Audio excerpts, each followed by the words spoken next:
Hello नमस्कार साथियों, स्वागत है आप सबों का थिंक सेंगविन के इस यूट्यूब चैनल में। दोस्तों, आज मैं आपके लिए एक और फ्रेश वीडियो लेकर आ गया हूं कि अगर आप 14 नवंबर के एग्जाम देने जा रहे हैं, अगर इस टॉपिक को आपने लीव करके गया तो आप समझ लीजिए सिलेक्शन से बहुत दूर हो जाएंगे और आप सिलेक्टेड नहीं होंगे। लेकिन अगर इन टॉपिकों पर आपने मास्टर करके अच्छे से पढ़ के गया तो आपका गेट पेपर में बहुत अच्छा स्कोर होगा, ये मेरा गारंटी है। अगर गेट पेपर में इधर जो मैंने टॉपिक का नाम बताया अगर उससे क्वेश्चन नहीं आया तो आप चाहे तो मुझे कमेंट में गाली भी दे सकते हैं, हमें कोई फर्क नहीं पड़ता है। 14 नवंबर के बाद देखेंगे इससे कितना टॉपिक आता है और मैं 100% गारंटी के साथ कहता हूं कि इधर से 40 से 50 क्वेश्चन सब मिलाकर जरूर आएंगे, उससे कम तो आना ही नहीं है। ठीक है, तो दोस्तों चलिए आज हम देखते हैं कि अगर आप 14 नवंबर के एग्जाम देने जा रहे हैं तो इन टॉपिक को मिस कर रहे हैं या पढ़ रहे हैं। अगर आप पूरी पढ़ाई कर लिए हैं, पूरी आपकी कोर्स कंप्लीट है, अगर आप रिवीजन कर रहे हैं फिर भी इस टॉपिक को जरूर देखिए, इस वीडियो को जरूर देखिए, क्योंकि ये हर उन एनडीए के छात्र के लिए इंपॉर्टेंट है जो कि एग्जाम देने जाएंगे 14 नवंबर का। ठीक है, जैसा कि आपको पता है कि हमारे एनडीए के टॉपिक यानी एनडीए के एग्जाम में दो पेपर होते हैं, एक होते हैं मैथ्स के और दूसरा होता है जनरल एबिलिटी टेस्ट के। ठीक है, तो मैं गेट के कुछ ऐसे टॉपिक लेकर आपके लिए आया हूं जो आप अगर पढ़े हैं तो समझिए आपका बहुत अच्छा स्कोर होगा। चलिए उस टॉपिक को हम लोग देख लेते हैं। जैसा कि आपको पता है सेक्शन बी में साइंस और आर्ट्स मिलाकर क्वेश्चन पूछे जाते हैं। साइंस में फिजिक्स, केमिस्ट्री, बायोलॉजी रहते हैं। ठीक है, और आर्ट में जो आपका हिस्ट्री, ज्योग्राफी, पॉलिटिकल साइंस और करंट अफेयर। ठीक है, इससे कुल मिलाकर 40 से 50 क्वेश्चन पूछ लिए जाते हैं और इससे कुल मिलाकर 50 से लगभग आसपास में 60 क्वेश्चन पूछे जाते हैं। ठीक है, या इसमें कम ज्यादा हो सकता है, कभी इसमें 30 पूछ जाएगा, कभी इसमें मान लीजिए कभी 8 में 30 ही पूछ दे और करंट अफेयर्स में 40 पूछ दे, तो इनको कुल मिला के 100 क्वेश्चन इधर पुराना। ठीक है, 50-50 रेशियो रखे या 40-60 रेशियो रखे या 60-40 रेशियो रखे, जैसे इनको पूछना है उस तरह से पूछते हैं। हालांकि साइंस में अभी तक तो 60 नहीं गया, लेकिन ये ट्रेंड है। आप लोग ये नहीं कहिएगा कि आपका 100 क्वेश्चन है पूरा। ठीक है, ये सब बात नहीं कीजिएगा, लेकिन टॉपिक को ध्यान दीजिएगा। ठीक है, साइंस में जरा गौर से देखिएगा, 3 चीजें फिजिक्स, केमिस्ट्री और बायोलॉजी। ठीक है, अब फिजिक्स में आप अभी आपके पास टाइम नहीं है। ठीक है, अगर आप एक फ्रेशर भी हैं तो इस वीडियो को देख लीजिए। फिजिक्स में आप क्या करिएगा, ज्यादा स्कोर होगा। ठीक है, देखिए फिजिक्स में अभी आप उठिए। ठीक है, लाइट चैप्टर में रिफ्लेक्शन पढ़ लीजिए पूरा। ठीक है, और ह्यूमन आई और कलरफुल लाइट पढ़ लीजिए। ठीक है, इससे आपका बहुत सारा क्वेश्चन आ जाएगा। ठीक है, कई बार तो 10-10 क्वेश्चन इससे पूछा गया। ठीक है, और दोस्तों फिजिक्स कितना मार्क्स कंटेन कर लेता है, 25 क्वेश्चन कभी कभी इससे पूछ लिया जाता है। ठीक है, इसलिए इस पे ज्यादा आपको ध्यान देना होगा। ठीक है, और 25 में 10-11 क्वेश्चन तो लाइट से ही रहते हैं। ठीक है, समझने का प्रयास कीजिए। दूसरा टॉपिक है इलेक्ट्रिसिटी, जिससे हर साल क्वेश्चन आते, इस साल भी आएंगे। क्या मैंने बोला, हर साल क्वेश्चन आते और इस साल भी आएंगे। इलेक्ट्रिसिटी में रेजिस्टेंस को अच्छा से पढ़ लो। रेजिस्टेंस में कि R बराबर रो L बाय A, इसको बढ़िया से पढ़ लो। रेजिस्टेंस के सीरीज क्रम पढ़ लो, पैरेलल क्रम पढ़ लो, ओम्स लॉ पढ़ लो, यानी इलेक्ट्रिसिटी को अच्छे से पढ़ लो। मतलब 28 से 30 दिन अभी बाकी है, 28 दिन लगभग बाकी है, 27 दिन। इसमें दोनों आराम से खत्म हो सकता है। फिजिक्स के टॉपिक्स बहुत हार्ड नहीं है, 8 से 10 घंटा के क्लास लोगे खत्म हो जाएगा। साउंड वेव ऑप्टिक्स, ठीक है, ये भी पढ़ लेना, क्योंकि मैं ज्यादा टॉपिक का नाम नहीं लिख सकता। ठीक है, क्योंकि उतना लिखने के बाद आप पढ़ नहीं पाओगे, झूठ मूठ का वीडियो बनाने की कोई फायदा नहीं है। ठीक है, मात्र मैंने 4 टॉपिक लिखा है, 4 टॉपिक, जिससे 25 में दोस्तों 10 से 15 क्वेश्चन तो जरूर आएंगे। 20 भी जा सकते हैं, 15 भी आ सकते हैं। ठीक है, लेकिन 10 प्लस यानी 10 प्लस क्वेश्चन ही आएंगे इन टॉपिकों से। ठीक है, उससे कम नहीं आएगा। ठीक है, साउंड एंड वेव ऑप्टिक्स, उसके बाद मोशन भी आपको पढ़ लेना। ठीक है, अब आइए जो हमारा केमिस्ट्री है। ठीक है, इसमें आपको इसमें भी 15 से 20 क्वेश्चन आ जाते हैं। इसमें आपको एटम्स एंड न्यूक्ली पढ़ लेना। ठीक है, बहुत अच्छा टॉपिक है, 2 से 3 क्वेश्चन हर साल आते हैं। खास करके मतलब एटॉमिक नंबर किसके बराबर होता है, इलेक्ट्रॉन का क्या प्रॉपर्टी है, रदरफोर्ड का मॉडल क्या है, उसके बाद डाल्टन्स का क्या थ्योरी था। ठीक है, इलेक्ट्रॉन का खोज किसने किया, प्रोटॉन का खोज किसने किया, पॉजिट्रॉन का खोज किसने किया, आइसोटॉप्स क्या होता है, आइसोबार क्या होता है, आइसोटोन्स क्या होता है, ये छोटी छोटी चीजें इसमें आपको मिलेगा। उसके बाद आप पढ़ लेंगे एसिड, बेसिस एंड सॉल्ट्स। अगर पढ़ रखे हैं तो उसको रिवीजन कर लीजिए। अगर ये सब छोड़ दिए तो समझिए सिलेक्शन नहीं होगा, सीधी सी बात। ठीक है, उसके बाद कंपाउंड का नेम और फॉर्मेशन, जैसे कि सोडियम क्लोराइड का नाम क्या हो सकता है। ठीक है, केमिकल यानी कि आपका उसका फार्मूला, जैसे कि बेकिंग सोडा का क्या हो सकता है, जैसे कि एक्वा रेजिया का क्या हो सकता है, जैसे प्लास्टर ऑफ पेरिस का क्या हो सकता है, सिंदूर का क्या होता है। ठीक है, ये सब आप याद कर सकते हैं, ये रेफरेंस के लिए आप ल्यूसेंट को भी यूज कर सकते हैं। ठीक है, जैसे मैंने लिख दिया NaCl HNO3, baking soda, plaster of Paris. और उसके बाद एलिमेंट्स एंड कंपाउंड, इसको भी पढ़ के जाइए, ठीक है। ये मतलब देखिए और बहुत सारे टॉपिक हैं, लेकिन सबसे मैक्सिमम बात टच किया जाता है इन्हीं टॉपिकों को हर साल। मैंने 10 साल के पेपर को देखा है साइंस में, सबसे ज्यादा इन्हीं को टच किया जाता है। और इसके अलावा आप प्रीवियस ईयर को अच्छे से करके जाइए, 4 से 5 क्वेश्चन प्रीवियस ईयर वाला एज इट इज पूछ दिया जाता है, ठीक है। तो केमिस्ट्री के लिए आप इन टॉपिकों को ध्यान से पढ़ लीजिए और इन पर ज्यादा फोकस कीजिए, ठीक है। अब बायोलॉजी पे आते हैं, ठीक है। देखिए दोस्तों, बायोलॉजी में आपको सेल चैप्टर को बहुत अच्छे ढंग से पढ़ना है। 3-4 क्वेश्चन आ जाते हैं सेल से, अगर 8-9 क्वेश्चन 10 क्वेश्चन बायोलॉजी से 3-4 सेल से होते, कभी कभी 2-3 भी पूछा जाता है। तो सेल में माइटोकॉन्ड्रिया एटीपी के बारे में बहुत बढ़िया से पढ़ना है। माइटोकॉन्ड्रिया का क्या रोल है, पावर हाउस इसे क्यों कहा जाता है, माइटोकॉन्ड्रिया के आउटर मेम्ब्रेन में क्या परफॉर्म होता है, इनर मेम्ब्रेन में क्या होता है, माइटोकॉन्ड्रिया हमारे शरीर में क्यों इंपॉर्टेंट है, इसको एटीपी को एनर्जी करेंसी क्यों बोलते हैं, ठीक है। ये छोटी छोटी चीजें आपको पढ़ना, गोल्जी बॉडी पढ़ लेना, लाइसोसोम पढ़ लेना। लाइसोसोम को सुसाइड बेक कहते हैं, क्या कारण है सुसाइड बेक कहते हैं, इस तरह की छोटी चीजें आप पढ़ सकते हैं। इसके लिए आप रेफरेंस एनसीईआरटी ले सकते हैं, अभी टाइम कम है, ठीक है। टीसू पढ़ लेंगे, टीसू से हर साल क्वेश्चन आते हैं, ठीक है। जैसे ब्लड, आप हमें क्वेश्चन आंसर दीजिए, ब्लड किस तरह का टिश्यू है, ठीक है, ओके।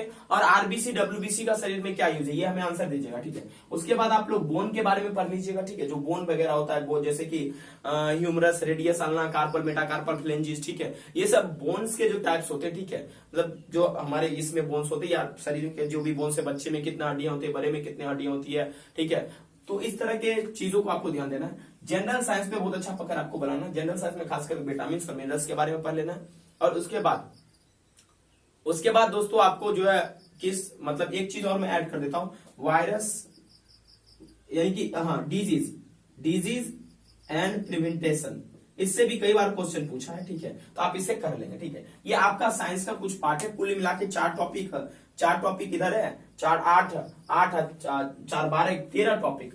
13 टॉपिक दोस्तों आपको कम से कम इसमें दोस्तों 20 से 30 क्वेश्चन जरूर आ जाएगा। मात्र 13 टॉपिक पढ़ने के बाद 20 से 30 क्वेश्चन आएगा, ठीक है। आप समझ लीजिए कैसा इसका रोल है, ठीक है। ओके, कम से कम तो 20 आना ही है, ठीक है। अब आते हैं हम 8 सेक्शन, जिसमें आप हिस्ट्री देखते हैं, इतिहास, भूगोल, नागरिक और करंट अफेयर देखते हैं। इकोनॉमिक्स को मैंने छोड़ दिया क्योंकि बहुत बच्चे को समझ में नहीं आता, ठीक है। अभी चर्चा करने की कोई जरूरत नहीं, 27-28 दिन बची हुई, ठीक है।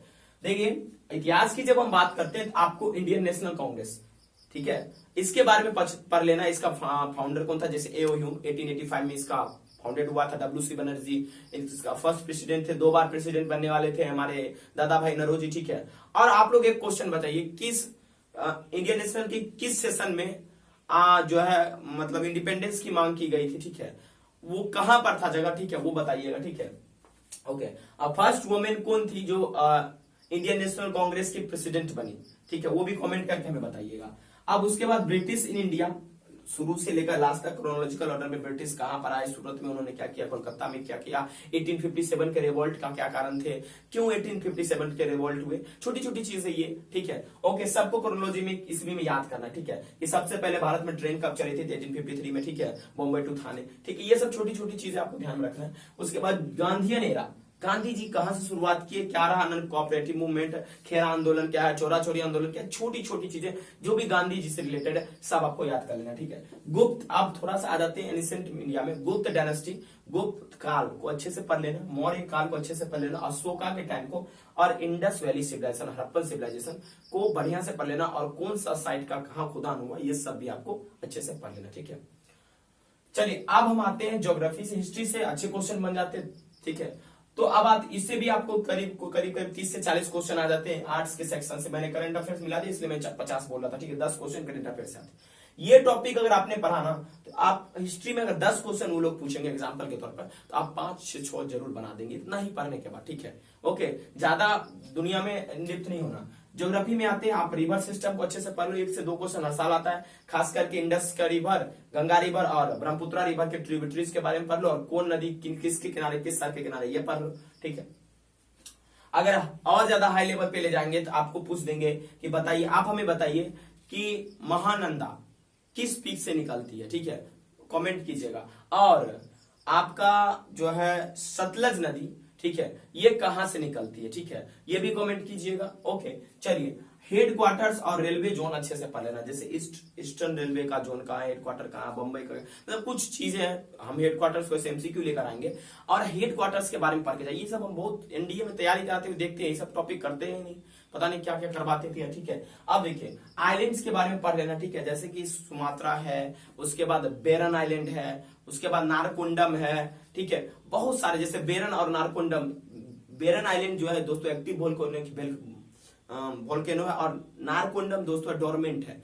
डोरमेंट वोल्केनो वोल्केनो कहने का मतलब ये हुआ कि एक ऐसा है जो अबाउट टू एक्सप्लोड, कभी भी एक्सप्लोड हो सकता है, कभी भी निकल सकता है। ठीक है, तो बेरन और नारकोंडम दोनों दोस्तों है अंडमान में। ठीक है, नॉट इन निकोबार, अंडमान में। उसके बाद कौन सा चैनल किसको अलग करता है, जैसे 10 डिग्री चैनल जो है वो दोस्तों क्या होता है, कार आइलैंड को और अंडमान आइलैंड का पार्ट है उसको अलग करता है। ठीक है, समझ में आ गया। ओके, 8 डिग्री चैनल किसको अलग करता है, 9 डिग्री किसको अलग करता है, कमेंट कीजिएगा। ठीक है, ओके, और 8 डिग्री या 9 डिग्री चैनल किसके लिए इंपॉर्टेंट है। ठीक है, चलिए अब माउंटेन रेंजेस और वर्ल्ड के बारे में आप लोगों को पढ़ लेना। ठीक है, और उसके बाद जैसे माउंटेन रेंजेस में काकेशस माउंटेन्स का हो गया, किसको किसको सेपरेट करता है। उसके बाद दोस्तों बहुत सारा माउंटेन रेंजेस है, करीब करीब हमारे भारत में भी बहुत सारे हैं। ठीक है, नेपाल में भी है। तो माउंटेन रेंजेस पे एक बार, जैसे कंचनजंगा हो गया, बहुत सारे माउंटेन रेंजेस है। जैसे ओके, केटू का एक और नाम है दोस्तों, बताइएगा क्या कमेंट में। ठीक है, चलिए क्लाइमेट के बारे में पढ़ लीजिएगा, भारत में किस तरह का क्लाइमेट है, मानसून किस तरह का होता है। ठीक है, ओके, फॉरेस्ट में पढ़ लीजिएगा, ट्रॉपिकल डेसिडियस, अलग अलग फॉरेस्ट होते हैं। ठीक है, ट्रॉपिकल रेन फॉरेस्ट, इससे अक्सर क्वेश्चन आते हैं। और इसके अलावा अलग अलग एग्जाम में पूछेंगे, 1000 एमसीक्यूज हम करा देंगे। ठीक है, जिसको अगर आप करके जाएंगे उससे भी काफी क्वेश्चन मिल सकते हैं। ठीक है, चलिए अब आते हैं पॉलिटी पे। ठीक है, ज्योग्राफी में भी अच्छा क्वेश्चन आता है। ठीक है, तो इस सब पढ़ने के बाद आप बहुत सारे क्वेश्चन को आज इजिली अटेम्प्ट कर लेंगे। पॉलिटी में अगर आएंगे तो वाइस प्रेसिडेंट के बारे में पढ़ लीजिए, पंचायती राज अच्छे से पढ़ लीजिए। ठीक है, और फंडामेंटल ड्यूटीज यानी कि मौलिक अधिकार और मौलिक कर्तव्य। ठीक है, इसके बारे में पढ़ लेना। उसके बाद directive principle of state policy, राज्य के कुछ निर्देशक तत्व। ठीक है, इसको पढ़ लेना। और आर्टिकल 1 से लेकर 395 इस पे होना चाहिए, जीप पर। ठीक है, कोई पूछे वो आर्टिकल 12 से 35 फंडामेंटल पार्ट 3 ऑफ कॉन्स्टिट्यूशन। ठीक है, ओके बाय। पार्ट 4 में क्या है, पार्ट 4 में fundamental rights, fundamental duties, article 51। ठीक है, ये सब एकदम कोई भी कैसे पूछे, बाबू 129 में क्या है बता देंगे, बाबू इसमें क्या है, बाबू 52 में क्या प्रेसिडेंट। अच्छा, जो जो छोटी चीजें 1 से लेकर 395 तक आपको याद होना चाहिए। ठीक है, उसके बाद यूपीएससी के बारे में पढ़ लेना, यूनियन पब्लिक सर्विस कमीशन की स्थापना कभी अभी, चेयरमैन क्या है, क्या इंपोर्टेंस है इसका, क्या क्या कर सकती है। ठीक है, नीति आयोग जिसको हम लोग थिंक टैंक बोलते हैं, इसका पहले इससे नाम था प्लानिंग कमीशन, इसको क्यों चेंज किया गया, ये सब छोटी छोटी चीजें। ठीक है, अब थोड़ा करंट अफेयर्स पे आते हैं। ठीक है, करंट अफेयर्स में आप लोग पढ़ लेंगे डिफेंस एक्सरसाइज, जैसे मलबार हुआ। ठीक है, बहुत सारे डिफेंस हुए, उसमें कौन कौन पार्टिसिपेट किया, भारत के जो मतलब जो भी एयरक्राफ्ट हैं या शिप्स वगैरह हैं। ठीक है, वो। और उसके बाद इंपोर्टेंट पर्सनालिटी 2021 के कौन रहे, 2020 के कौन रहे, 2020 के लास्ट के टाइम में से। ठीक है, किसको कौन सा अवार्ड मिला। ठीक है, उसके बाद बुक्स और ऑथर, कोई बुक लिखता है उसको अवार्ड मिलता है, जैसे हाल फिलहाल में आपने देखा होगा एक बुक राइटर उन्होंने जिनको नोबेल मिला था लिटरेचर में 2021 में, नोबेल किससे मिला आप कमेंट कीजिएगा। ठीक है, चलिए, और उसके बाद नोबेल लॉरेट्स के बारे में पढ़ लीजिएगा। और ऑल अबाउट डिफेंस, जैसे कि एग्जांपल के तौर पर कि आप हमें बताइए एनसीसी का मोटो क्या है, एनसीसी का मोटो क्या है, जैसे एयरफोर्स का मोटो है नव स्पर्शम। ठीक है, और ये दोस्तों जो है गीता के 11वें चैप्टर से लिया गया है। ठीक है, touch the glory of sky. आप हमें बताइए इंडियन कोस्ट गार्ड का मोटो क्या है। ठीक है दोस्तों, ये कुछ टॉपिक्स थे जिसे अगर आप पढ़ लेते तो बहुत सारा क्वेश्चन करके आएंगे, ये आपका भाई का गारंटी है, क्योंकि मैं फेक वीडियो नहीं बनाता, मेरा परिवार छोटा है, लेकिन जितना ही छोटा परिवार है देखिएगा इस बार कमाल करके आएगा। ठीक है, तो दोस्तों ये कुछ टॉपिक्स अगर आप अच्छे से पढ़ लेते हैं, और हम दोस्तों कुछ लाइट के कारण परेशान रहते, कभी कभी लाइट कट जाता है जिसकी वजह से लाइव नहीं लेते, मेरा तबियत बीच में खराब था, लेकिन आज से आपका मैथ्स का, एसएसटी का, जो भी हमारे टॉपिक्स हैं सबका मैं एमसीक्यू तोड़ के करवाऊंगा। ठीक है, thank you very much for watching this video.